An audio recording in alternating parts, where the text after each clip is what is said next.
Hello, everybody. Welcome back to another edition of Running the Bases. I'm your host, Michael Garaffa, alongside Ryan Blank and Nick Nath today, as Ryan has already left us here for Season 3, Episode 13. We've got another good Wednesday show. This is our third Wednesday show already. It's time's flying by. Crazy. And every week I've had a different lighting setup. One week I was black in the front. One week I was bright white. Now I've got a light over here. And my face is all weird colors. It's fine. Eventually, I'll figure it out. But thank you all for tuning on in. I think your girlfriend will agree with me when I say this. You're just a weird-looking dude. Wow. So kind of you. I really appreciate the support. So, awesome. Shout out to your girlfriend. She is a saint for putting up with you. Yes, thank you, Lauren, for putting up with me. Appreciate it always. Let's get into baseball, shall we? So today's show, as you can tell by the title, is the Savers of Baseball. We have had a lot of different eras throughout Major League Baseball history that have required saving, you could say, or they didn't, but these players came on in and kind of revitalized the sport. And the three main eras we are talking about today that are going to be main topics, we're going to have some other subtopics a little after, but the main topics today are the war era, the strike era, and now the COVID era, pandemic era, whatever you want to call it. So those are the three main things we're going to talk about, and then we've got three other little smaller categories to discuss afterwards. So let's start this off, shall we? The main point of this is we're going to be discussing things. This is a little bit of a different show. It's more of us just talking about a certain topic, which is a little different than what we normally do here. So I'm happy to do that. It's going to be a little different, and I'm excited for it. So we started off with the furthest era from today, which was the war era. Back in the war era of World War II, when baseball wasn't really getting as much traction. This was really after the early glory days of baseball, when baseball was so popular from its very beginning, really until the war era, where it started to trail off a little bit. But now this is when we started seeing a little bit of a difference in baseball. In the war era, really, the person that saved the war era and made baseball exciting again was Babe Ruth. And he's really the guy that I think about when we think of this era. And I mean, this is really the beginning of a new era in baseball. The post-war era is really known as maybe some of the modern era. Obviously, 1900 to today is considered the modern era, but I would even go as far as saying the post-war era is really that modern day era. So we started off with Babe Ruth and how he changed the game forever. What are some of the things that you guys think of when you think of Babe Ruth and how he changed the game? Whoever. Oh, yeah. I thought Nick was going to go first. Well, normally you go first. Babe Ruth is a guy who changed the entire demographic of baseball, a guy who pitched and hit. He did it all. He was what a lot of people look to as a hero through baseball because of how talented he was, how inspirational he was. And that's really what it comes down to, is the legacy that he had. He gave people a distraction from everything that was going on around. And I think that's something that sports can do. They can serve as a distraction away from things that people don't really want to talk about, or things that people don't want to really feel, as in whether it's around the world, family, or personal matters. So, and that's something that all these guys did, and also what Babe Ruth did. I mean, what more can you say about Babe Ruth? I mean, potentially one of the GOATs of baseball, if not the GOAT. I think if you really look back on it, and if you're really like a baseball like nerd like we are, like we know like the type of stories that Babe Ruth would have. Like he would just show up like chugging like 5 beers, and he would just call his shot, hit a home run casually, and then like pitch like 6 shutout innings like the night before. Like to me, like he kind of like started like bringing like a swagger to the game of baseball. And like I know it started like super early, like way before because of how long ago he played, but like to me, like his legacy still carries on stage just because of how wild and how good he was. Like he was so dominant, so good that he would even show up sober half the time, and he would still dominate his opponents. Like who could imagine if he was actually sober for an entire season? That might have been scary, but like thankfully, like we have the numbers he did to work with, and he was just an icon. Like there's not really much where to put it. Like he's the icon. He started the baseball. Like I just think feel like he started this whole idea of like you can do both things well, and like he pitched well, he hit well, he did everything well in my opinion. Yeah, I mean he was the pioneer for that. And you mentioned him calling a shot. I saw a video a couple of years ago that Babe Ruth one time hit a home run that was 587 feet but because they couldn't calculate it at the time, they didn't. But in reality, it was a home run that was almost 600 feet long because of how strong he was. And, between calling a shot and everything, I mean, that's something that kids do today in Little League or in practice. They point out and call their shot because Babe Ruth had that kind of impact on the game that we know of. And it's always been a cool thing. I saw a graphic the other day. I'm sure you guys probably did too, because it blew up, of the top 10 home run leaders of all time year by year. And it showed a graph of players that would just show their years going forward and how many home runs they had. And everyone kind of was sitting around 200, 300 home runs at the max for career. And then out of nowhere, boom, Babe Ruth has 700 home runs and no one else has over 500. And it leads to the question of, why was Babe Ruth so good? What made him that player, and why was he that player? Do you guys have any thoughts on that? Why he potentially was the person and the player that he was? Well, it's when you start playing a sport, you're dedicating yourself, you're doing what you can to get to the top. And when you get there are just some guys that have that talent, that undeniable natural gifts, and that's what Babe Ruth had. That's what made him the player he was. That he could show up sober only like half the time and still put up numbers and hit bombs. So it's the natural talents and then what he gave himself through his hard work. And it doesn't shock me that he's a guy that was so talented, because like all these athletes, they dedicate themselves to it. And some of them have those natural gifts, and it helps when you have those as well. I mean, I wish we all knew how he got that good, because I feel like most people would try and duplicate that, but we can't. He's the original. He really is, like Michael said, the pioneer of baseball, and like he's such a great pioneer just because of how good he was, and the fact that he was also he used to be a pitcher too. Like, I know he wasn't a pitcher his entire career, but the fact that he even thought about pitching and he was actually good at it.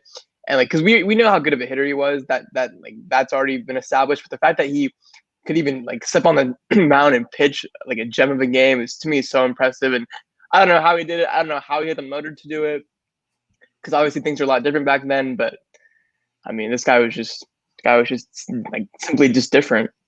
And we named him as the best hitter of all time when we did our 64 player hitter bracket 2 weeks ago, which, the fact that he's the best hitter of all time and can pitch, I think it's safe to say that Babe Ruth was the best baseball player to ever live. And I think we tend to not think of that. We like to think of Ted Williams and others, but I mean, we did the bracket. We put guys up against each other that were really good, and Babe Ruth won. He won fair and square. He beat Barry Bonds, and the fact that he can pitch, he was just an all-around athlete. Now, the thing that I always wonder is, if he played today, would he be as good as he was? I mean, there were so many players back then that just didn't play very well. It's possible that pitchers back then just weren't great, and he was getting pitches down the middle and hitting them. I mean, we all know velocity wasn't what it is today, but maybe Babe Ruth was a player of the 21st century aspect of swing up on the ball, hit home runs in an era where pitchers just weren't great. I wonder what he would be like in today's game. You guys have any thoughts on that? No, not really. I think it's just that it's the way that the game evolves and the way that players and how the game is played. That's what people have to factor into. A lot of it is how much and how the game evolves, whether it's analytically or the way that strategy-wise. Again, baseball was not a game that was extremely advanced at that time, but at the same aspect, a guy who could hit like that, a guy who could be that dominant is a dime a dozen. Imagine what he could do in today's game. Yeah, I don't know. That's just kind of that question always comes up a lot about when you talk about players like him, and I just feel like it's just unfair, because really, there's just a lot of factors to take account here, and I just feel like it's unfair for Babe if we were to speak down on him, because he was just that good back then that I feel like if he were to play today, maybe the numbers would go down, maybe they would stay the same. It's hard for me to imagine that they would stay the same, but it's the fact that what he did when he did it. And we can't take that away from him. I don't think anyone should. You can't control when you play. That's kind of my thinking behind all this. Like, you can't control when you play, so you just play the best you can when you can and how you did. And so for that question to come up, I don't know. It's just hard just because there's so many factors to factor into. Obviously, with the velocity changing, the position changing, I doubt he would have pitched in today's era. I don't know how hot of a take that is, but I don't think he would have pitched. I think he would have stuck to just hitting. I feel like he would have done fairly well. But again, that's just a question that I feel like you just can't answer just because of how long ago he played. Yeah, it's definitely a tough thing to look at, and that's something that we'll be analyzing probably for a very long time. Now, the last thing here for the Babe Ruth is that the Babe himself is some of the other people that were big in baseball in this time, not necessarily savers of baseball, but guys that kind of furthered that along after Babe Ruth came in. And some of the guys that I think of immediately are Ty Cobb and Mel Ott, two really big hitters that played around the same time, that were very good hitters, that were able to really bring baseball through. You guys have anybody else that you thought of that, that stand out to you? We'll start with you, Nick, if you have anybody that you think of.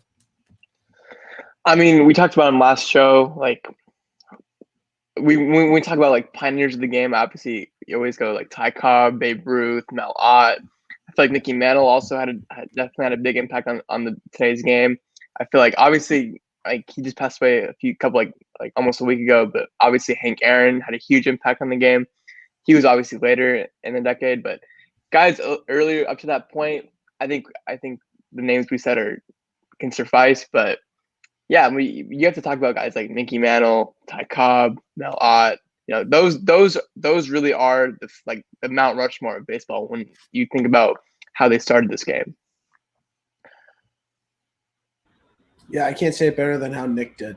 It's that you have those guys that carry on the legacy and the groundwork that Babe Ruth put in. And more people are just adding to it. The greats that we are even seeing right before our eyes, like Mike Trout, Miguel Cabrera, Albert Pujols, all those guys are just carrying on with the ones before them laid.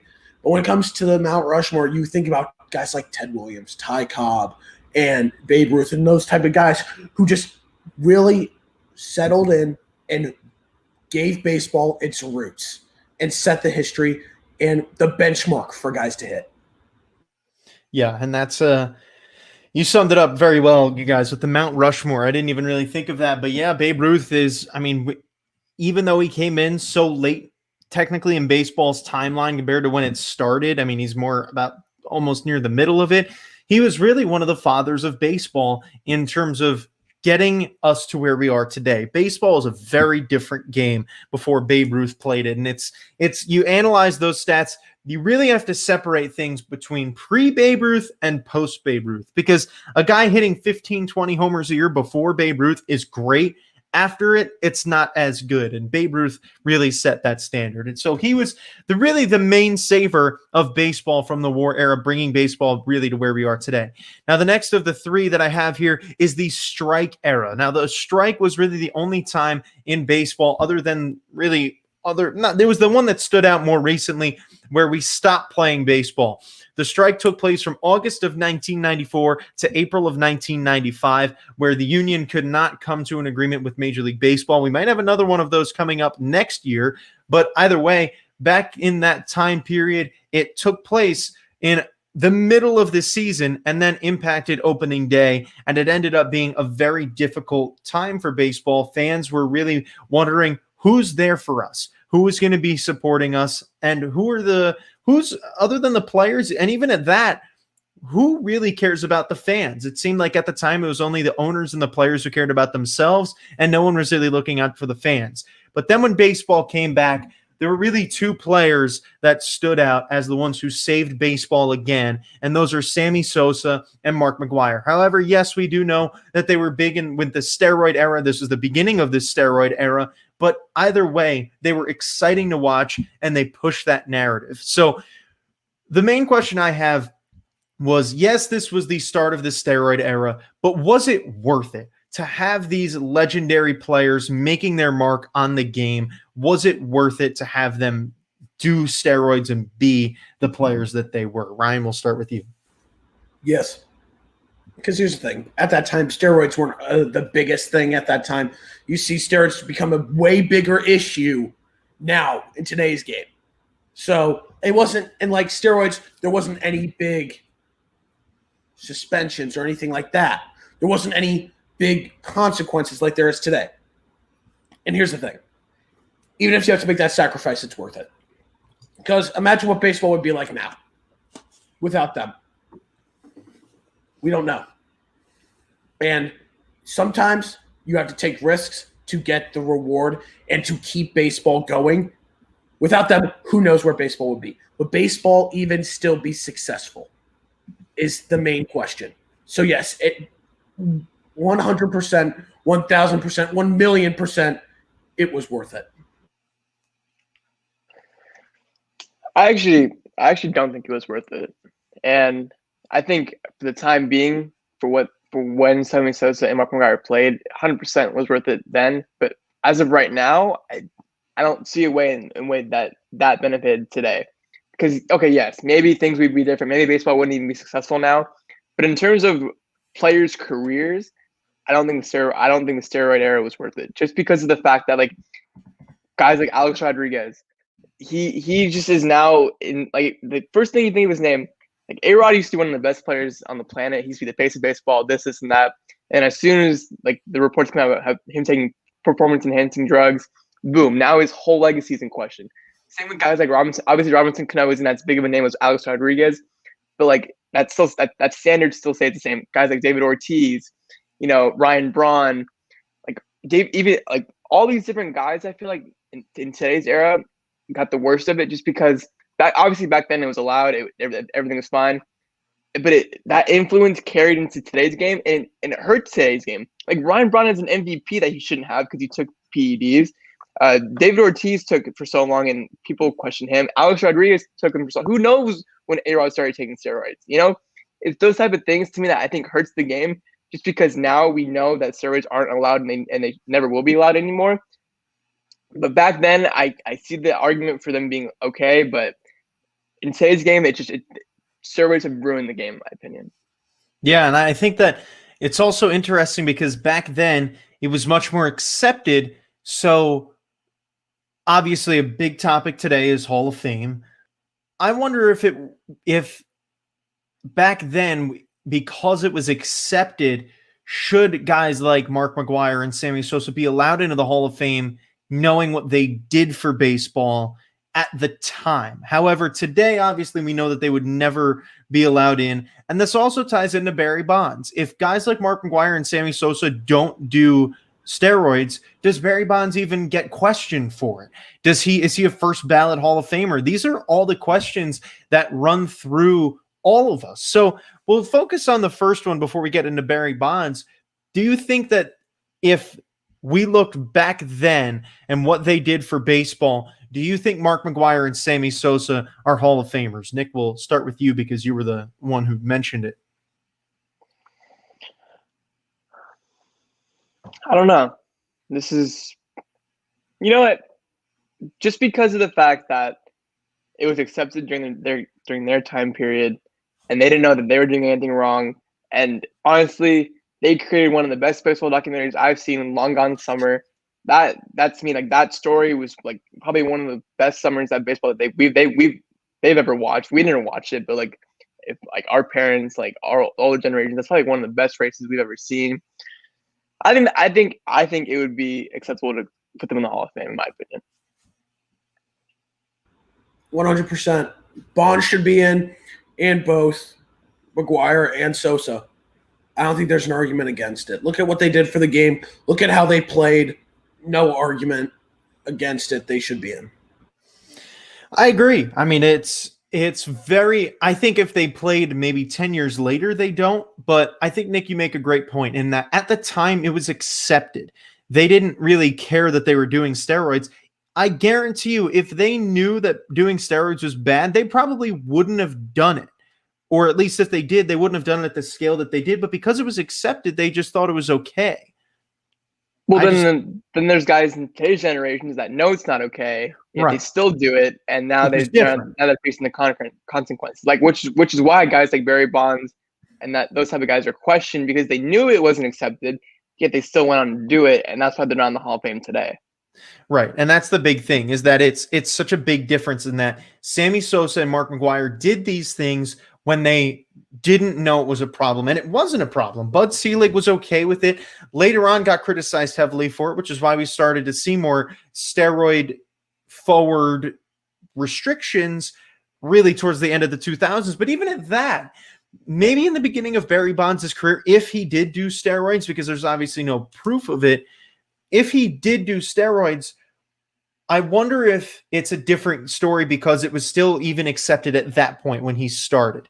Because when he started, he was playing really during the Mark McGwire and Sammy Sosa era. He just really started getting better post 2000. But he was playing really in this time when it was okay. It was just towards the end of his career that it wasn't. And it impacted Mark McGwire and Sammy Sosa and Barry Bonds being in the Hall of Fame all because of it.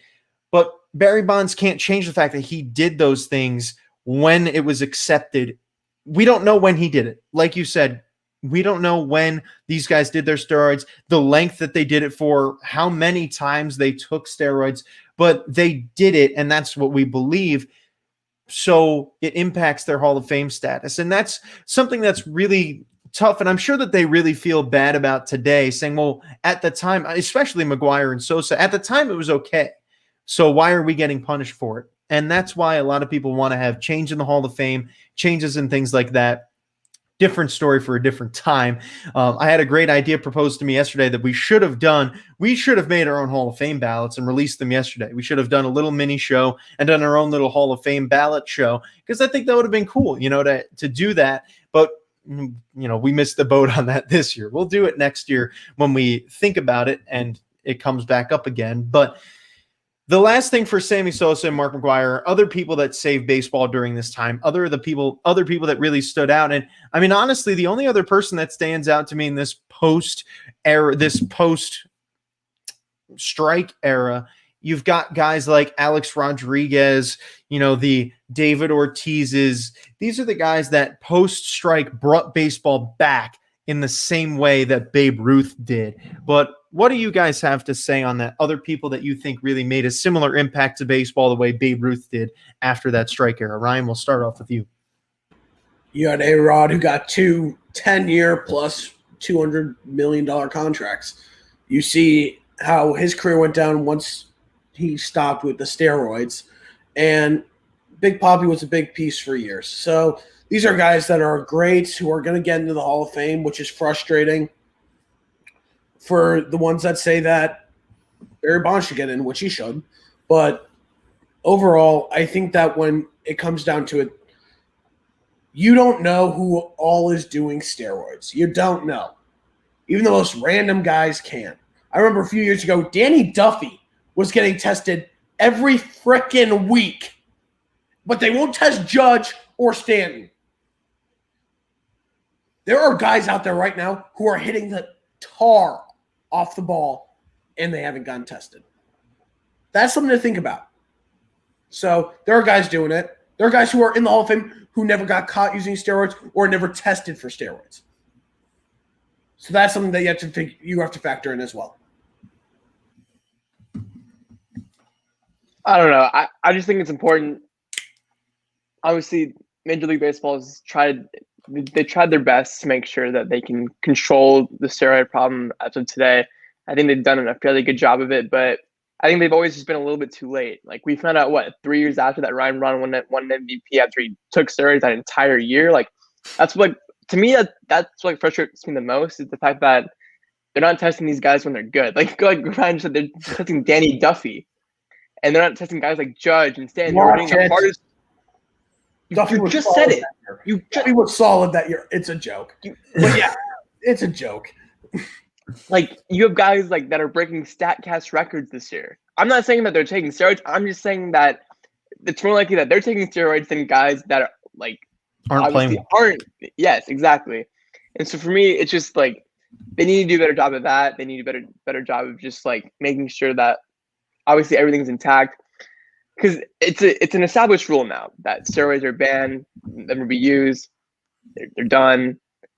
But And I just really can't see players using them in today's game, just because I feel like the consequences are just going to be like they should just not be able to play baseball anymore at that point. Like, why keep giving them second and third chances when they have a history of doing it in the first place?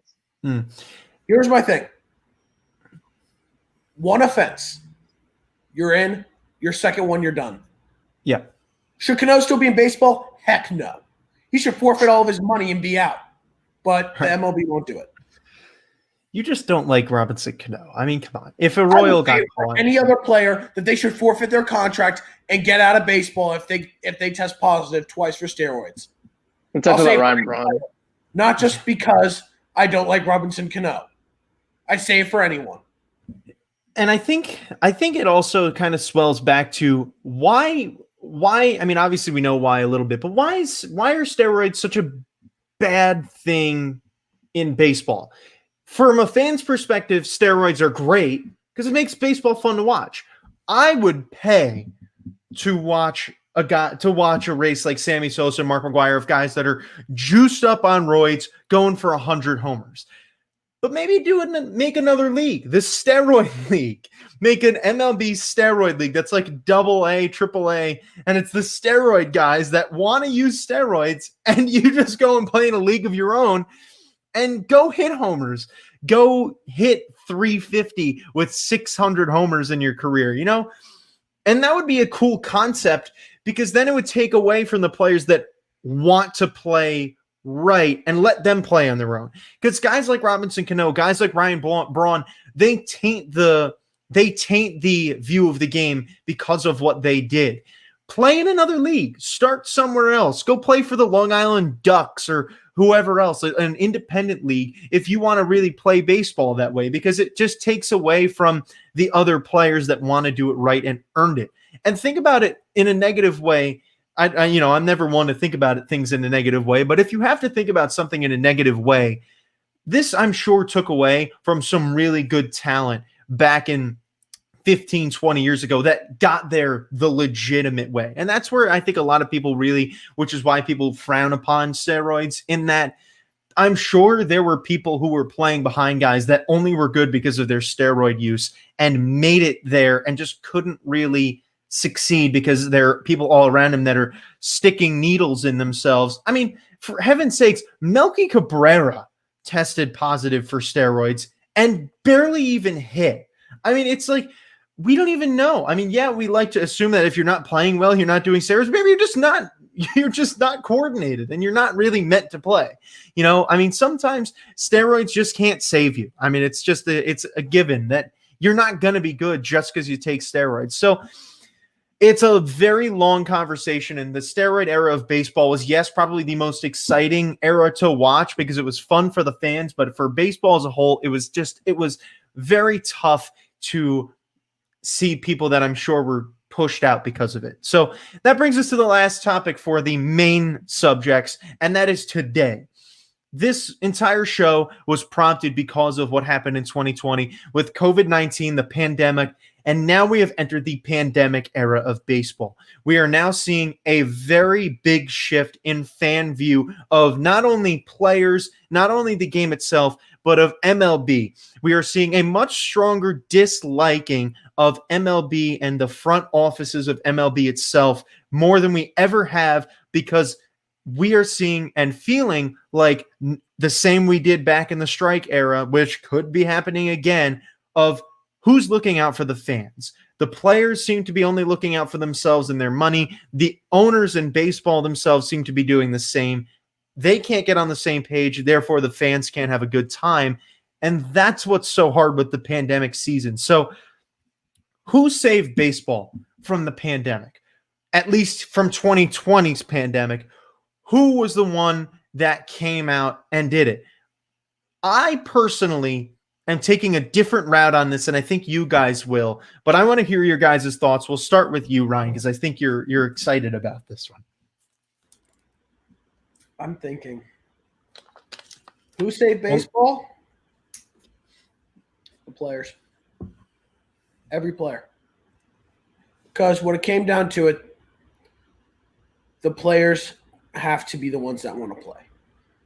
What baseball has become is a money-hungry group of guys who just want to get paid. And you know what I think the pandemic did when they couldn't play? It resurged their love of the game. It made them want to get out in the field and play. And that is what got them to finally get a deal done to get a season to be played. So I'm going to give it to the players. Good one. Personally, I don't want to be negative here in any way, but I just don't think anyone saved baseball. I think baseball is at an all-time low right now in terms of just, I don't know, maybe, I don't know if entertainment's the right word, because baseball is still very entertaining to watch for me, but I just feel like Rob Manfred has done such a good job of pushing people away from baseball that, like, obviously, like, I don't want to put all of the blame on him, but like just during the summer, just for us waiting and like, hearing him talk every day about how a new deal is going to get done, this and that, how we were going to see changes, players were going to be happy, front offices were going to get what they wanted, and he just kept like not really delivering what he was saying. To me, that's where baseball's gone wrong, and if they want any chance of saving what they can with the fan base, and get a new commissioner ASAP and just start promoting the heck of their stars. Because let's be honest, there's not a lot of people that know these big name stars. Like I could bet you a lot of money that in the city of Los Angeles, people know more about Kyle Kuzma than Freddie Freeman. And Freddie Freeman just won MVP, And the fact that baseball's biggest star and Mike Trout can't even win a playoff series yet. Like the marketing that baseball has done over the past few years has been shockingly terrible, and I feel like as of right now, baseball is as bad as it's ever been, and it's just really sad to say from a baseball fan. Well, let me say it this way: do I think the players did a great job of completely saving the sport? No, but they saved the sport from going into miserable state to where everyone was done. They saved it from completely going. They stalled it very minorly. You both know my feelings about Manfred. I think he's a horrible commissioner. They need a new commissioner, and they need to do a better job of marketing their game and their players. And I agree with you, Nick. They've done a shockingly horrible job. If they don't fix it, the game is going to go obsolete. But the players saved the game from going completely obsolete this past season.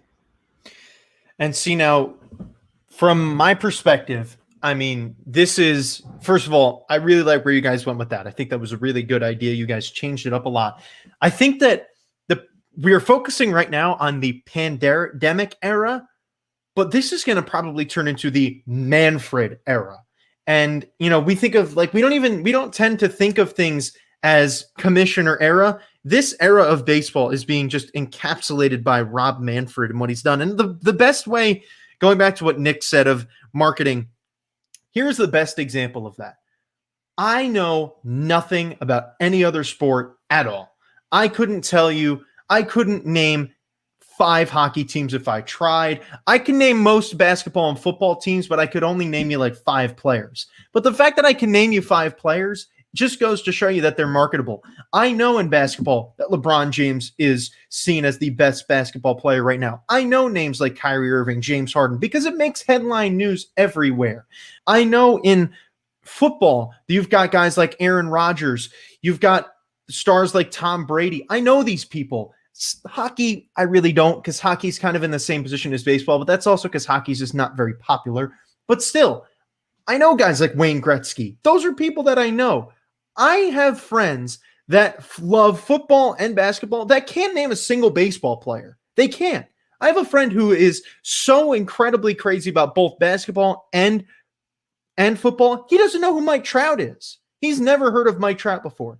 The only people he can name from baseball are Babe Ruth. There's a big problem with that. That shouldn't be happening, because why is it that baseball, one of the most profitable sports in the world and one of the most popular sports from 100 years ago, why is it that when Garrett Cole signs a 10-year deal that no one knows about it. And why is it that Mike Trout, who is possibly the best player ever, people don't know who he is?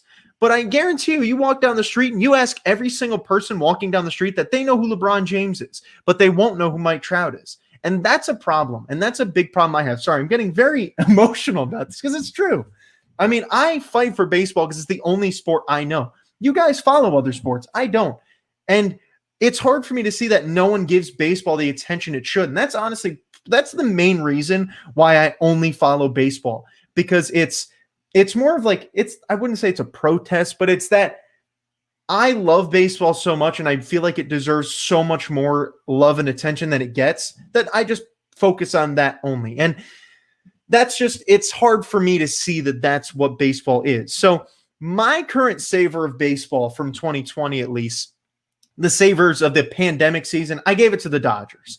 I think the Dodgers this year it was their long time coming. It was so amazing to see them just to watch them finally win, to see them thrive, to see them have that success was exciting. It was fun to watch. And the Dodgers they were an exciting team. Everybody was rooting for the Dodgers this year. And that's why I think they were the savers of baseball this year. So I was thinking a lot about it, and I wrote a couple of other things outlined here of other things with the pandemic era, but I think we really spoke a lot about it, and we really hit on a lot of things, more things than I thought we would. And I think that this show turned out to be really good so far with the things I had planned out for it. So some other eras and things that I wanted to talk about that, we collectively as a group kind of added in here, that were some eras that didn't impact baseball as a whole, but impacted a certain region of baseball here. The first thing that I have here is the Boston bombing. And the Boston bombing, such a tragic event that took place, I believe, in 2013. And that was the year that the Red Sox went on to win the World Series. Another era of savers of baseball where that was really important, where the drama and the sadness and the rally cry from Boston itself, rallying around baseball and rallying around the Red Sox and David Ortiz with the Boston Strong on their cleats, their jerseys. It was a magical time, and it was just something so special to watch. Nick, when you think of that, what are your reactions? Just talk about what that was like. I mean, as someone that fell victim to those Red Sox in that 2013 year, yes, it was heartbreaking to watch the Tigers lose that series, especially when we had it all taken care of. We were up 1-0 in Boston, up by 4 in the 8th inning, and then all of a sudden, Joaquin Benoit, there's a 85-mile-an-hour fastball right down the middle, and David Ortiz is jogging around first and second. It's a tied ball game in Fenway, and that's when I knew all the momentum was just with Boston. And I think I was a little too little to realize the effect of how powerful that swing was at the time. Because like we said with the Boston bombing, and how that city was just starving for some championship. Obviously, Boston's been one of the more favorable cities when it's come to sports championships. They've had the Patriots, Celtics, Bruins, Red Sox. Those have all been very successful franchises, especially this past decade. But that year in particular, with the Boston bombing and just how the grit and the grind that those Red Sox teams played with was just really fun to watch. Obviously, it wasn't fun to watch in the ALCS, but when I got to the World Series, I was all for them just because at that point I knew how much of an impact that this needed to win. And it kind of reminded me of when the New Orleans Saints won the Super Bowl in the Hurricane Katrina year. Those are the type of stories that we're going to tell our kids about, and to me, that's why sports are so important, is because it brings people together, it brings cities together, and it's just one big great community that people can root for together. I agree. Ryan, what are your thoughts on the Boston bombing and baseball being saved in that era? Here's the thing. With all of that, with how Nick said it, he was completely correct. Because what you see with that is, whether it was the Saints, whether it was Piazza's home run after 9/11, whether it was after the Boston bombing, you saw people rally around that Red Sox team. And that's what sports do. Sports are a unifier for people. They bring people together, regardless of what team you root for. They bring people together to one common thing, the love of a sport and the love of your team. And that's what it did.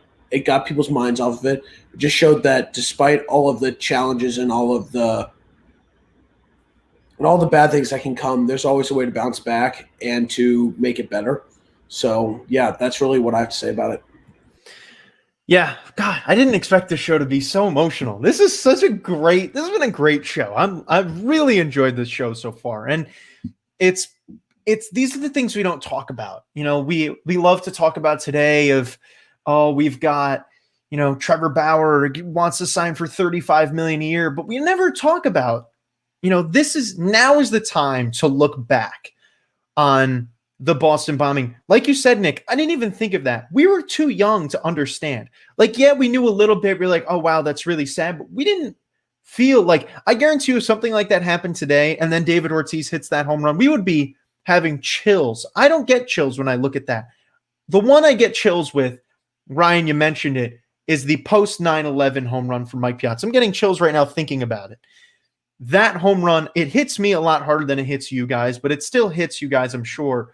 That home run was the most important thing that happened in New York after 9/11 ever. Like, that home run itself united Mets fans, Yankee fans, and baseball fans alike. It wasn't even in like a postseason game. It was just the first game back.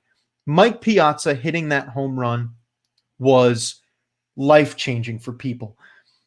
It was against a division rival in the Braves when the Mets are chasing a pennant after a year where they were in the World Series and just failed. Mets are not the same team that they were, but Mike Piazza, with one swing of the bat, united New York in a way that I can't even describe, where Mets fans and Yankee fans alike can look back on that moment and say that that was one of the best moments in New York sports history. It was emotional. It was just heartfelt. And for me as a Mets fan, I'm sad I didn't get to watch it. I know many people that did, and I know many people that were there. It's one of those moments that when you see that swing of the bat from today, you immediately think, wow, I could not even imagine what it felt like to be in that moment. And I wish I was there in that moment, you know, to sit there in the stands and to have the emotions. There are videos of everyone just in the stadium crying because it was just amazing. And that's, like you said, Ryan, one of those moments, it just bonds people. And we often talk about, you know, we're all sports journalism majors. We all talk about in our classes of, why are sports so important? Why are sports so important? Because they unify people. They bring people together. They bring cities, countries, worlds together because of one thing. That's what the Olympics are. The Olympics at times brings countries and even the world together for one thing. And it's very rare that we do that. And it's in a world where everybody hates each other. Everyone wants to tear each other's heads off because so-and-so wants to blow this country up. The one constant that can all unite us is sports. And that's why sports are so amazing. What an emotional show this has been. Ryan, I'll let you now talk about the Kansas City moment that you have. Yeah, and it goes back to Royals' former owner who passed away, David Glass. So the Royals' original owner, Ewing Kauffman, became to a point where he could not afford the team. And this is after the Royals had lost the A's to Oakland, and everything was just falling apart. And Glass steps in and buys the team as the lead board of directors. He was a big factor with Walmart and everything that they did. And he kept baseball in Kansas City. And, what would have happened if he did not come in and buy the team? The team probably would have ended up leaving Kansas City. Kansas City would probably not have a baseball team right now. So David Glass, even though the Royals didn't have a ton of success with him, they got the one World Series. Yeah, that's great. But what he did by stepping in and taking over that organization, he kept baseball in Kansas City. And who knows what I would think of baseball? Who knows what I would know about baseball? Who knows what I would even root for? And I don't even want to think about any of that. And it's all because of David Glass. He saved Kansas City. He kept baseball there. And that's just why he is a saver of baseball. He's a Kansas City hero because of it.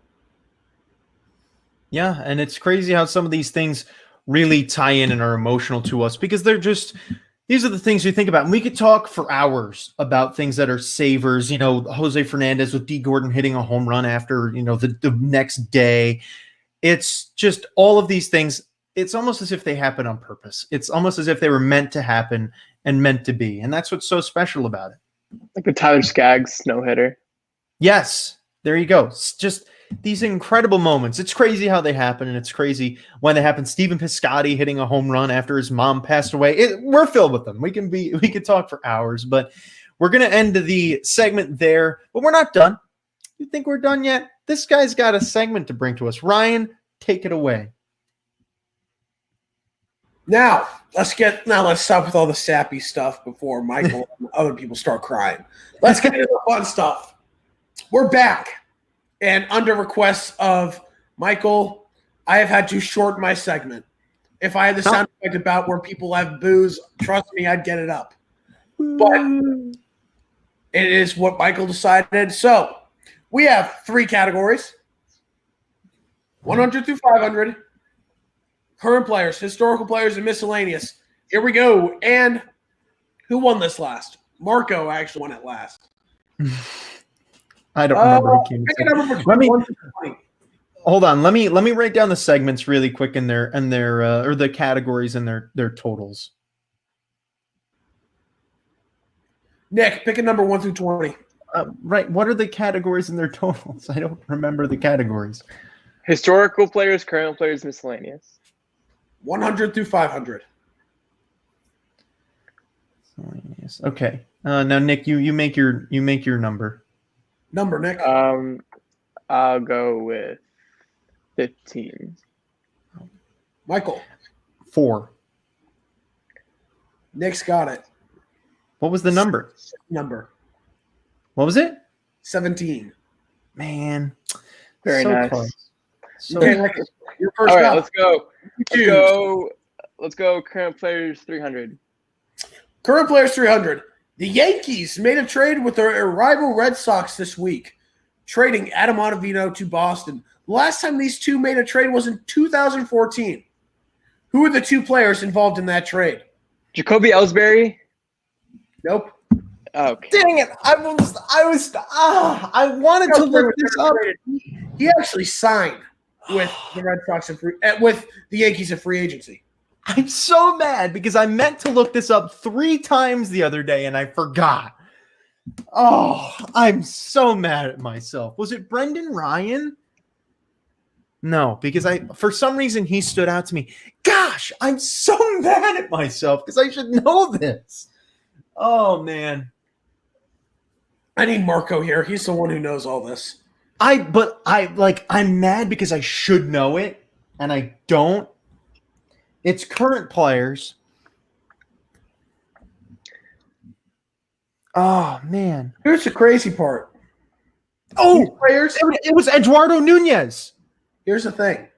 Dang it. This is a twist question. These players are no longer in the league, but it is a current news factor. That is terrible. That'll help you with it. No, it really won't. Because now we're talking about players that are out of the league and that don't matter anymore back in 2014. Hey, don't get mad. I'm not getting mad. I'm mad at myself. I'm not getting mad. I'm mad at myself. My job is to keep you guys on your feet. I'm also not looking this up. I'm typing in the totals. I really should know this, and I'm mad that I don't, because I genuinely was looking. I was going to look this up the other day, and I'm really disappointed that I didn't do that because I should have. Oh, who was it? Wasn't Eduardo Nunez traded? To the Red Sox? He was not a piece of That's that. how I thought about Jacoby Ellsbury too, but I guess not.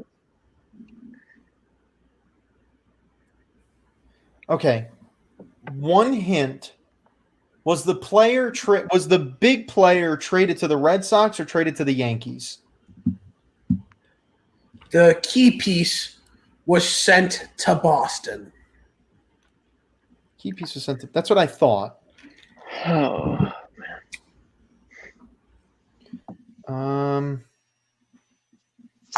The key piece. So, oh gosh, you're really killing me here with this one because I'm just so mad that I was gonna look this up, but I forgot to. Oh my goodness, because this would have been an easy 300 points. I would have gotten it immediately if I did what I was supposed to the other day. Oh, bad journalism, Michael. Gosh, aggravated at myself.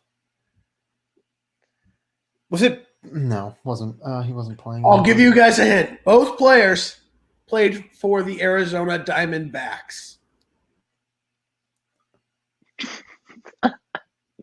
Oh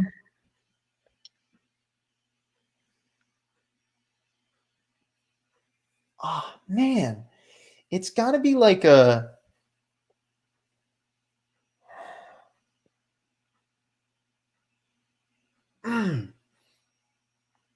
Was no. See, I know the Yankees a lot more than you guys would because I had to know all about the Yankees when I lived in New York. So I know the rosters from back then, and I'm just cycling through them. How about I give you guys the positions? I was going to say, is it a pitcher or a hitter? Both guys were position players. Okay. They were both on the infield. I swear I really thought it was Brendan Ryan. Is not. Were they like big names, middle names, or small names? definitely middle names. Middle. Very much middle. I'll give you guys each one more guess. Oh, I don't know. I really don't know. I really feel like I should know this. I'm going to think for another 30 seconds. And then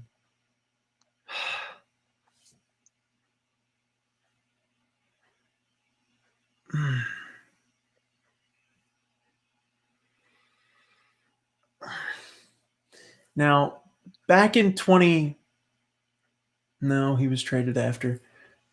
It wasn't Chase Headley, was it? Nope. Oh, thank you for the music. All I'm gonna say is Babe Ruth was traded from the Red Sox to the Yankees. That's all I would say.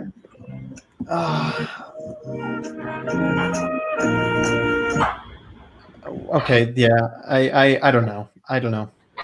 Kelly Johnson was sent to Boston. No. Yes. Kelly Johnson was sent to Boston for Stephen Drew. Oh man, I never would have guessed that ever. Okay. I completely So forgot. neither of you I had no get the idea point. that. Wow, I had no idea that Kelly Johnson played for the Red Sox. Played for the Red Sox. Okay. Nick, By default, Nick, you get to ask next. All right. All right, let's go. Let's go current players for 200. Great Current player start. 200. Who is the active leader in stolen bases? Billy Hamilton. Nope. Okay. Gerard Dyson? Nope. Mike Trout. Nope. Oh, that's a great guess. Why didn't I think of that sooner? Is it Ronald? No. Gene Segura. It is not. My roommate just guessed it when I was on mute. Oh my god. Good thing you were on mute. Dude, why don't I know this? Did I already say Billy Hamilton? I did. Yeah, already. you did. It was the first person you said. I'll Yeah. give you guys a hint. Michael, you mentioned his name earlier when we were talking about Destiny type hits. Oh, D. Gordon. D. Gordon. Michael's got it. Nick was you got it right in time, but still. Oh gosh. All right. Give me that 200. Let's go. Gentlemen, All right. that took a little while. I expect you guys to get that sooner. I forgot D. Gordon still plays, Mr. D. Strange Gordon. Let's go to current players 100. This MLB player currently ranks 24th in RBIs and 30th all-time in home runs. Albert, no. Is this all-time RBIs? All-time in 24th all-time, 30th all-time in home runs. And so they're all-time in both categories. Their current player, Robinson Cano. Nope, Pujols is higher than this guy. But Yeah, I know. Miggy. It is Miggy. Yes, there you go. I would have gotten that eventually, just didn't think about it. See, of course you got it, Nick. You had to. Is that 100? All right. Yes. Yep. Here's what's still left.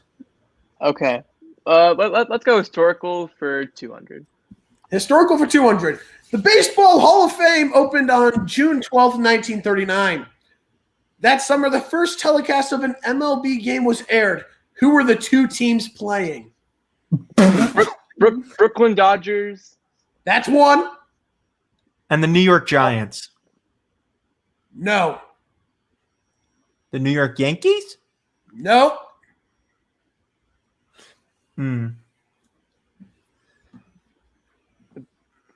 The Braves. None. I got one. I'll take it. We'll split the points if I get it, if I get the other one. Sounds awesome. Senators? Nope. Darn. Michael, I can give you a hint that it's very much tailored to just you, but I cannot do that to Nick because that is unfair. No, you can do it. It's fine. We talked about this team in our 474 class. Oh, the Red Stockings. It's not the the Red Reds. Stockings. Oh, it's not the Reds. Red Sox. Nope.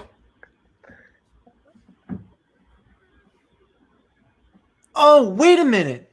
Oh, The Expos. No. the Red Stockings turned into the White Sox. Nope. They turned into the Red Sox. Did they? But- oh, I'm dumb. Yeah, but you missed the wrong part of the hint. I did, didn't I? Or I just wasn't paying attention at that moment. Sorry, John, if you're watching. Which he might be. I don't.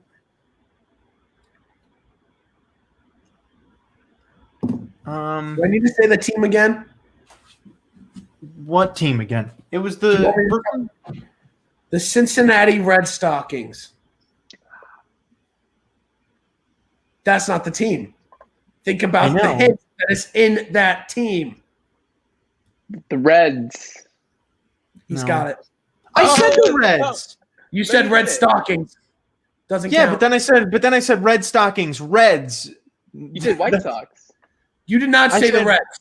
I said Reds. Roll the tape. Hold You did on. not say the Reds. Rolling the tape. Let me You go didn't say get it. Reds. Let's go back. You Wait. did not say Reds. I did. Wait. Wait. You did not say Reds. I don't think you said Reds. Which you might at that moment. Ox. Nope. No. Hold on. Oh, the Red Stockings. Wait. It's not The the Red Reds. Stockings. I said it right there. Or the Reds, and you didn't hear me. Oh. Well, we Here. split it. Play the. I did not hear you say Wait. or the Reds. It's Or not the the Red Reds. Stockings. I said it right there, but you started talking over me. I said or the Reds. You each get 100. Gosh. See, I wouldn't have called it out if I knew I didn't say it because I knew I said it. All right. Okay. Nick, you can get it because you guessed first. Okay. Can I see the list again? Yeah, there you go. Let's do miscellaneous for 400. Ooh. Miscellaneous for 400. The MLB Comeback Player of the Year award was developed as a sponsorship agreement involving what product? Hankook. Nope. It's a product. Well, Hankook tires can be a product. A product? Comeback player. Oh, wait a minute. Is this a brand or a product itself? A product? It is a product. Is it a boomerang? No. Because that'd be really cool. Comeback? That would be really funny. Could you imagine a boomerang as the sponsor? Okay, this is like an item or Yes, not an Okay. item. More in the sense of a pill. Viagra? Viagra. Yes, let's go. that's That's borderline amazing. terrible. I really hope it has nothing to do with the fact of comeback player. I really hope that is not why. So you want to hear? So it was a sponsorship between the two in 2005, and it's presented to the player who has reemerged on the baseball field during a given season. He went from bad to great. Oh my goodness, that's terrible. Why would they do that? Michael, you're up. All right. Let's go to current players for 400. Okay. This former Met is a three-time All-Star and a career 292 hitter with 124 career home runs. Who is he? Daniel Murphy. Got it first. Nope. Okay. Justin Turner. Justin Turner's correct. That was just too easy for him. Yes. Let's go. Nick, you cannot let him do this to you. You can't. You got this. You Come said, on. You said former Met. What was that supposed to do in that situation? That's true. I'll talk about overall. Let's finish up current players at 500. Oh, you guys are never going to get this, but it's so fun to mess with you with. Who is the only player in the MLB today who was drafted in the 50th round of an MLB draft? Huh. All right, this is just awful. God. This is what you get for making me cut it down to 3 categories, buddy. Fine. Rob Zastryzny. Nope. Darn. I will give you a hint. His name was mentioned earlier. D. Gordon. Dyson. Gerard Dyson. Oh, attaboy! That's great. A bonus. Bonus. 200 points if you can tell me the year of the draft and the pick number. 2012. What? 2012 with pick number 1484. Oh my! First off, wrong year, but you were actually really close to the pick. 1490. Nope, you're out of guesses. Nick, you have 1. Dang it. 1486. Okay. Tell me a year first. Tell me a year. I'll go 2013. That's what I said. The 2006 MLB draft. Wow. I was going to go 2008 next, my next guess. So Pick 1475. Oh, I was so close. Okay. All right. Nick, you are now up to 700, I believe, with that. Yes, he is. Oh, let's go. Okay, let's do wait, I thought no. Let's do historical for 100. Just real quick. Historical for 100. CC Sabathia is one of 3 left-handed pitchers to record 3,000 career strikeouts. Who are the other 2? Sandy Koufax and 3,000 career strikeouts, you said? Yep, for a lefty. For a lefty. Okay. Tom Glavine. Nope. Okay. Clayton Kershaw? Nope. No, he doesn't have 3K yet. Lefty Grove. Nope. Dang it. Oh, Walter Johnson. Nope. Oh, And Randy Johnson. Randy Johnson. That's 1. Oh, gosh. Now we're going to have to split the points again if I get it right. Randy Johnson and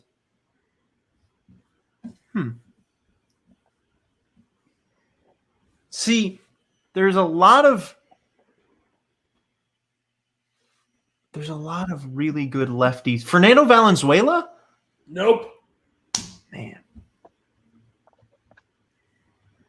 There's a lot of really good lefties that weren't strikeout pitchers.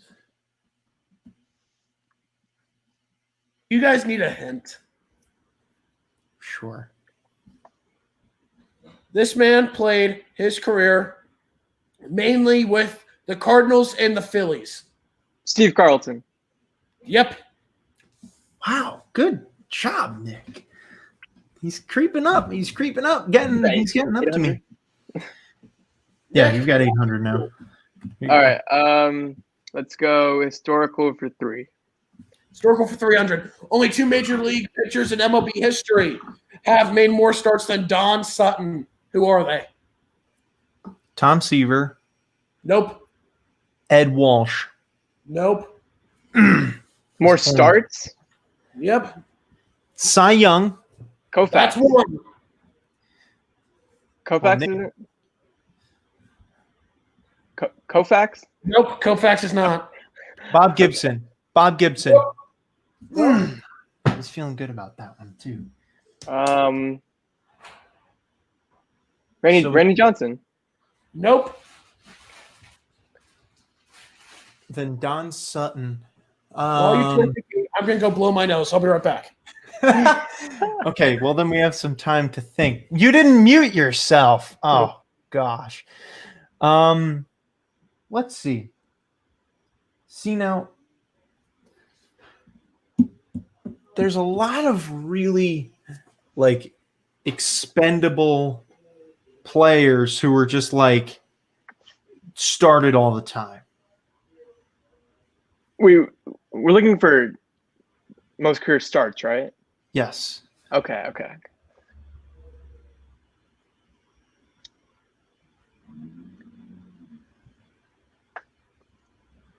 Yeah, I got nothing. Well, I got Cy Young. I figured Cy Young was a pretty good guess. Greg Maddux? Nope. Yeah, figured. Tom Seaver. I said Tom Seaver first. You said Tom Seaver. Yeah. My roommate got it. Parker's got it. See, Parker would be he's Parker would kill us on this. Yeah, I'm assuming so based on that. Unless he like looked it up just to show it off to you. But Nope. He's been standing there the whole time laughing. gosh, why don't I know who this is? How don't you guys know who this is? Well, I mean, it was obvious that it was Cy Young, but This one should be obvious. Oh my god. Wait, no, I don't know. Actually, I don't know. Oh my god. Guys. I keep thinking Tom Seaver. all right, give me a hint. Nolan Ryan. Yep. Finally. Oh my god. All right, so now I got 50. It was You each 50. get 150. But I am offering. I'm offering a free 300 points if you can guess the correct amount of starts by each one of them. Cy Young has 523 career starts. Way too low. Too low? 853 career starts. You got one more guess, but that was a little high. A little high. Oh, okay. 771. Nope, you're low. Nick, go. What pitcher are we talking about? Cy Young. Cy Young, like 821. You're extremely close. Damn it. See, I shouldn't have guessed all 3 times before letting him go. Yeah, you shouldn't have. Moron. 810. Oh, you're close. He gets one more guess. He gets one more guess. Okay, am I higher or lower? Oh, whoa. I didn't ask I'll for give it higher or to him. lower. I'll give it to him higher.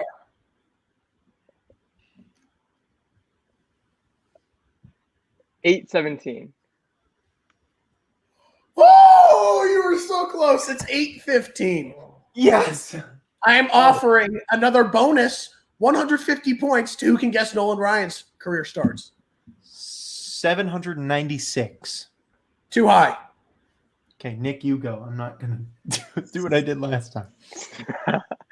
780. Oh, you're close. 770. Ooh, you're really close. 773. He's got it. Give him the extra 150. Let's go. What a great guess from. Also, Okay. Nick had 800. Why did you say Nick has 750 in the chat? I meant for him. Wait, hold on. No, wait, hold on. He has 1,000 now because he got 150 when he was at 700, which is 850 plus another 150 is Right. 1,000. Yes. I mistyped Okay. that. 1,000? All right, we'll take it. I got Cy Young first, so then by the rules that we've been going by, I picked the next category. I want to finish up historical before we get to miscellaneous. We'll do historical players for 400. Woo! Hank Aaron actually had the choice of which team he wanted to play for. Who was the other team who sought after him, as well as the Braves? Yankees? Nope. Dodgers. Nope. Was it the Brewers? Reds. Then we finished with the Brewers. Nope. No. Expos? That would have been weird if we got that both right.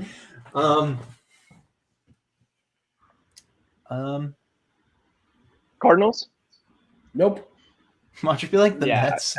At this point, I just keep guessing every team. So Wait, no, it couldn't be the Mets because they weren't even in the league then. I don't know.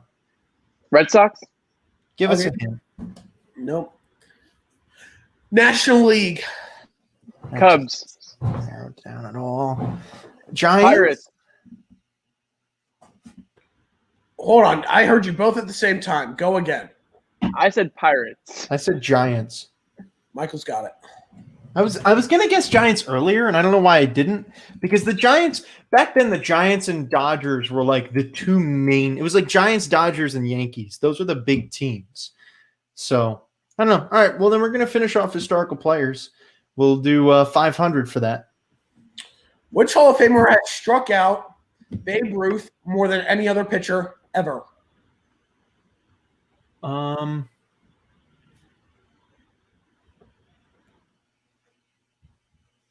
I feel like I actually know this for some reason.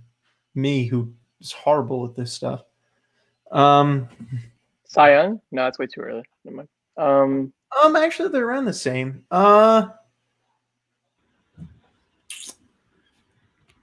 Was it Sandy? No, Sandy Koufax was later.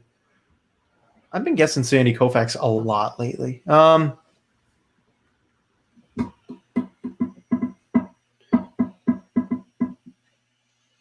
I'll give you a hint. Michael Yeah. said his name earlier. I said a million people's names. I'll give you a hint. Fernando Valenzuela. No, that's like he 40 is years. a left-hander, though. Oh, Walter Johnson. Lefty Grove. Nick's got it. Lefty Grove. Oh, that was my next guess. Oh, How much that's was how much? 500? Nick, you're right there. I will offer a bonus 200 if you guys can guess the amount of strikeouts. I'll give you guys some plate appearances.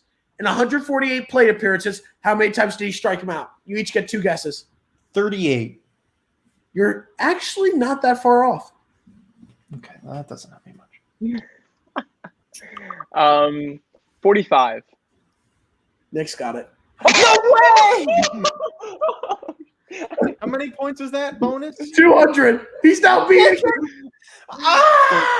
He's got you by 50. All right, well, we've got 4 categories. Well, 4 things left. Okay, let's go. Hey, Miscellaneous 200. Which Hall of Famer not elected on the first ballot got the highest percentage in a BBWAA vote? Kurt Schilling. No. I saw this yesterday, actually, I think. Let me clarify. He made it into the Hall of Fame, Oh, okay. but not elected on his first ballot. Oh, okay. So he was second ballot? Oh, man, I really feel like I And he got the highest voting percentage ever for a non-first ballot. Wow. Okay. I really feel like I read this yesterday. Wow. See, the thing is, the Hall of Fame voting, another story for another time, is so weird in that the way that the voters do it is when they vote the first few times, they don't vote based on whether they think they should be in the Hall of Fame. They vote for them when they think their ballot is. Like, if you feel like they're a third balloter, they won't vote for them until the third ballot. It's so weird how they do that. But that's why this is like this, because all these people thought that he was a second balloter. Don't go looking it up, Michael. I'm not looking it up. I have water in my hand. Oh, I thought your phone was on your lap. I was about to be like, Michael. Yeah, you guys don't even, neither of you come at me with looking things up. God, neither of you. After what you guys did last week with Marco's segment, don't even. I don't want to hear it. I don't want to hear it. What about Marco's segment? Only the fact that you guys listed off every single MVP from like 1970 in a row. I don't want to hear it. I don't want to hear it. I don't want to hear it. I just don't. I don't want to hear it. I didn't say anything. I didn't say anything. We have viewers that pay attention and know that you guys named off like 1971, 2, 3 in a row was named off perfectly. I didn't know what years they won, but I knew they won. Does that count? Oh gosh. It's just either way. Don't come with me with looking things up. Please. The person who's I never have looked anything up. Gosh. Looking it up. Oh. I know you're not. I'm just laughing at Ryan for saying that. It's a joke. It is a joke. Now, let's get back to it. I didn't even remember the question. Who had the high? Not elected on the first ballot. I remember. Who was elected, got the highest percentage of votes. If I give you this hint, it's going to be obvious. It probably will. I don't know anything about when people were balloted in the Hall of Fame. I just know that they were in the Hall. Should I give you all the hint? It's up to Nick if he wants it. Yeah, okay. I'll take it. His son is in the major leagues. Gary Sheffield. No. Got it. Vlad. I'm dumb. Gary Sheffield. He's not even in the Hall of Fame yet. Wow. Oh, wow. He's not even literally was on the ballot yesterday and didn't get it. I'm offering another bonus 200 points. How much was that one? 200? Yeah, if you can guess the percentage and the year. The percentage and the year. It was 20 98%. It was I was 90%, and I think it was like 2016. Both are wrong, but you're closer than 98 is what I'll give you. It was within like the last 6 years, because I remember when he got voted in. You're right. It was within the last 6 years, Michael. Was it 2014 at 87%? Nope. Nick, you have one more guess. 2016, 87%. Dang it, I just got the music started. Nope. Okay. 92.9% in 2018. 2018. Oh, wow. I was gonna say, it was like I thought it was like 2 years ago, but I for some reason kept going deeper. All right, well, Nick, you're still in the lead. Miscellaneous for 3. For 300. What player was killed by a pitch from Yankees pitcher Carl Mays? Killed? Yeah. Died 12 hours later after he got hit in the temple. I have never even heard of this, so I don't know. I forfeit. I didn't know this ever even happened. No. You can probably give me a million guesses and I won't know. I mean hints. Fine. You both give up? I completely None of you are either going to even try to take a guess. No, I don't. Because I didn't even know this happened. I don't even know who the pitcher is. Chapman. Yeah, But I will give a 100-point bonus. One pitch was banned. due to this. If you can, Spitball. Michael's got it. 100-point bonus.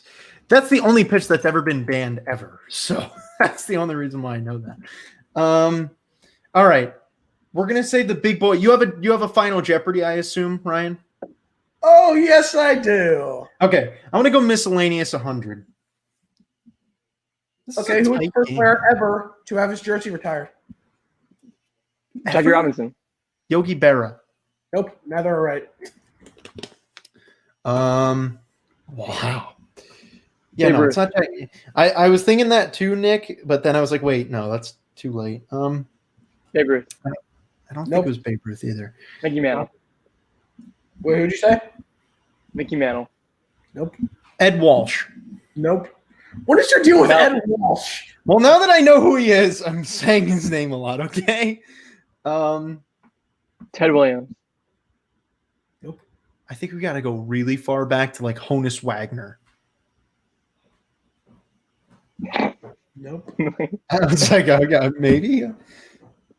I Ty Cobb. okay. Nope. Do we know who this player is? Like, is he a big player? Yes. Okay, so then it's not that hard. Give us a hint. Worth 100 points. Yeah, give us a hint. So I feel like I'll get it. Don't give an obvious one, just like a subtle hint. I can't give you a subtle hint like that. Give us like all you have to do is like say, oh, he had blah, blah, blah homers or blah, blah, blah strikeouts in his career or whatever. I don't know. Can I give you the position he played? Sure, that's going to First give base. you Lou First Gehrig. base. Lou Gehrig. Hey, give me that. 50 points down with one category to go. Oh, and this one will be fun because I don't think either of you will even come close. I didn't even know who the guy that died from a baseball was. What was his name? Jay what? Ray Chapman. Ray Chapman. Wow, that just goes to show you how little I know. All right, go ahead. 500. You ready? Oh boy, I am. I've got to eat dinner in like 10 minutes. So yes, I'm Which ready. Hall of Famer was portrayed as future President Ronald Reagan in a movie? Oh, If he gets this, I swear. Hall of Famer? Yes. I actually think I know this. I really do. I feel like I've seen a picture of this before. Was it Biggio? Was it Biggio? No. has to be post Ronald Reagan era. Probably far post Ronald Reagan era. I'm just sitting back and relaxing on this one. Well, it's a Hall of Famer, so it's got to be a really good player. So we know who he is. It's going to be a trash player. Yeah. It's a Hall of Famer who is also Mark McGwire? No.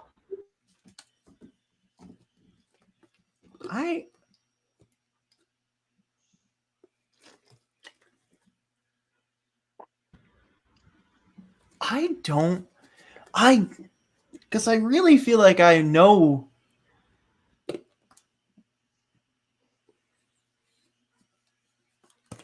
All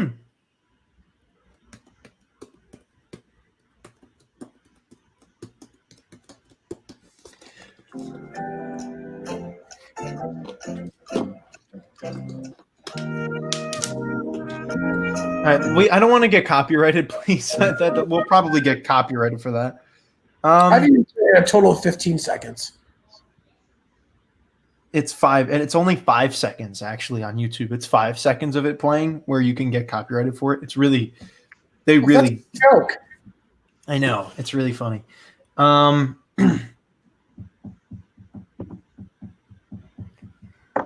right, I need a hint. I just I'll give you the movie. Oh, thank God. It's not gonna help. The winning team.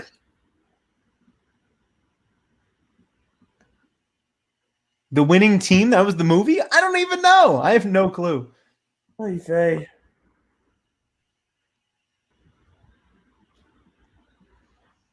Come on, guys. Come on.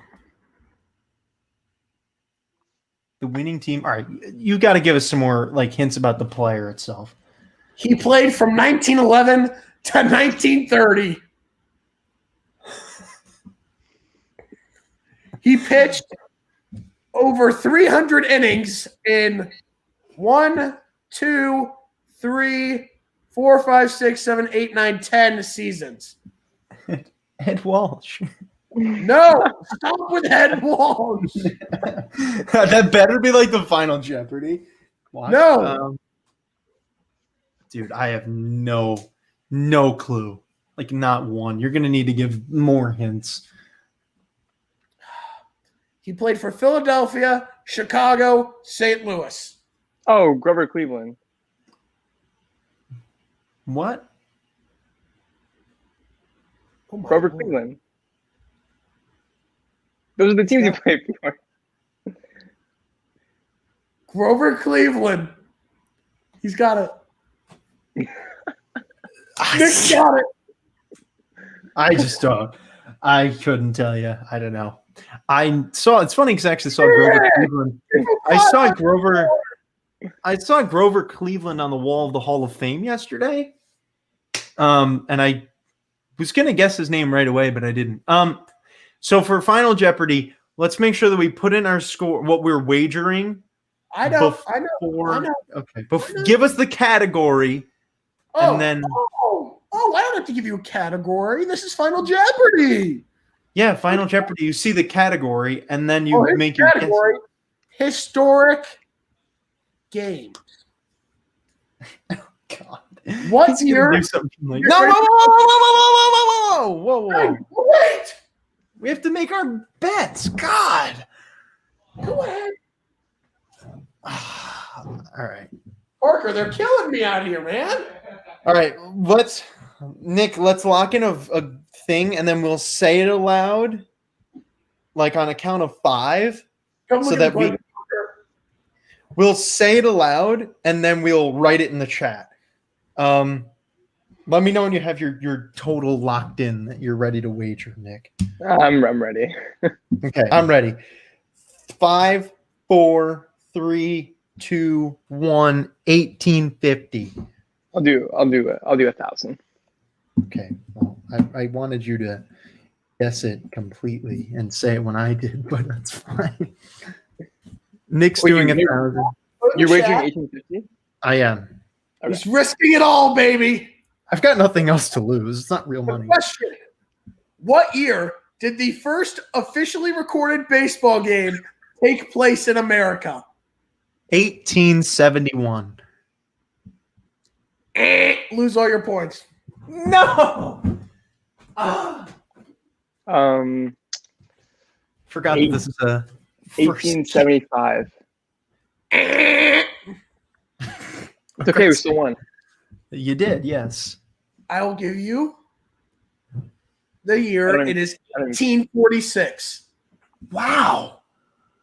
I only thought it was like 1870. Impressive. All right. Well, Nick, congratulations. You won. Nick, congrats on another W. Michael, you had it. You choked it away. How do you feel?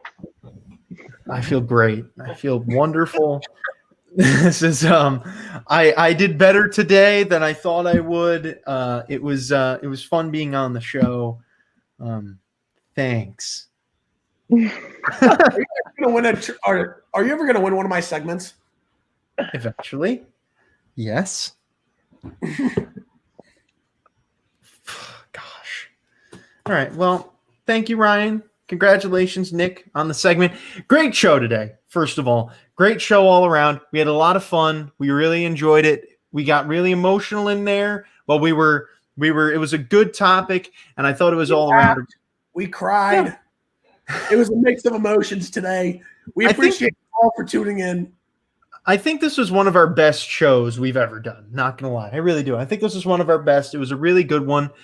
So thank you all for watching. We hope you all enjoyed it. Make sure you guys hit that like, hit the notification, because we're going to be going live anytime a major free agent or trade takes place. You guys, if you all love me, then subscribe to our channel. If you love Nick, subscribe to our channel. If you love Marco, subscribe to our channel. If you love having all three of us bash on Michael's bias, subscribe to our channel and join us for the ride. But not if you love me, I guess. If you're even okay with Michael, like, you can subscribe. But the reason you want to subscribe is for me, Marco, and Nick, because we bring the humor and we make fun of Michael the most. I'm pretty sure most of our subscribers are from Michael, so That's probably true. Yes. yeah. Mostly true. Yeah. We love all the subscribers. Of course. Well, yeah, we love all subscribers. We're going to love all subscribers. Thank you all for watching. We will see you guys all next time. Again, we'll be here covering any major transaction that takes place in Major League Baseball. So make sure you're listening on in. We will see you guys all next time, and take